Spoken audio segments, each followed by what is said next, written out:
ओ भीम दाजु वहाँ पुगेन वहाँ पुगेन ल मेरो दाजु कति वर्ष पुग्नु हो भनिदिनु त म चाहिँ अहिले 45 वर्ष पुगे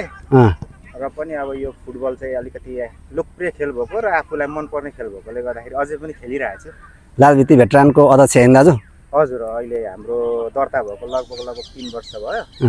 अब हामी यो 2-3 महिनाभित्रमा फेरि हामी एउटा यो भेटरान प्रतियोगिता गर्न लागिरहेको छौँ अब यही हाम्रो जागेश्वर भाइकै उबाट मैले पब्लिसिटी गर्दै हैन सबैले अब यसलाई गरिदिनुहुन्छ होला भने हामी त्यो कार्यक्रमलाई सफल बनाउन सबैजनालाई आग्रह तथा अनुरोध गर्दछौँ ल ठीक छ दाजु अनि नि घरबाट कस्तो छ सपोर्ट दाजु तपाईलाई घरबाट त मेरो 50-50 नै हो त्यस्तो अब खेल पनि भन्दैन नखेल पनि भन्दैन तर अब आफ्नो विशेष गरेर चाहिँ आफू लगाव के फुटबल प्रति आफूलाई धेरै लगाव भएकोले गर्दाखेरि चाहिँ म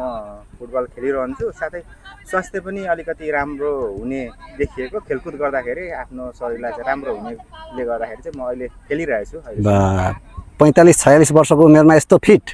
अब यो त नेचुरल भन्दा नि हुन्छ अलिअलि स्पोर्टले पनि हो भाइ ए ल स्वास्थ्यको लागि खेलकुद हैन दाजु स्वास्थ्यको लागि खेलकुद खेलकुदको लागि फुटबल जय फुटबल जय भेटरान हैन अनि दाइ अनि यो ग्राउन्ड यत्रो मोरङमा खेल्छौँ नि हामी सबभन्दा खेलौँ लाग्ने ग्राउन्ड चाहिँ कुन लाग्छ तपाईलाई भन्नु त मोरङ भरिमा खेलौँ लाग्ने चाहिँ हाम्रो यो बेलबारी नगरपालिका 3 मा रहेको यो टुक्रे खेल मैदान नै हो यहाँ अहिले जहाँ हामी अवस्थित छौँ यो खेल मैदान नै मोरङ भरिको चाहिँ टप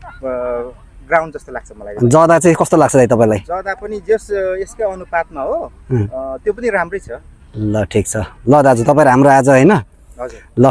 बिस्तारै खेलौँ है बेस्ट अफ लक ल थ्यांक यू भाइ थ्यांक यू ल धन्यवाद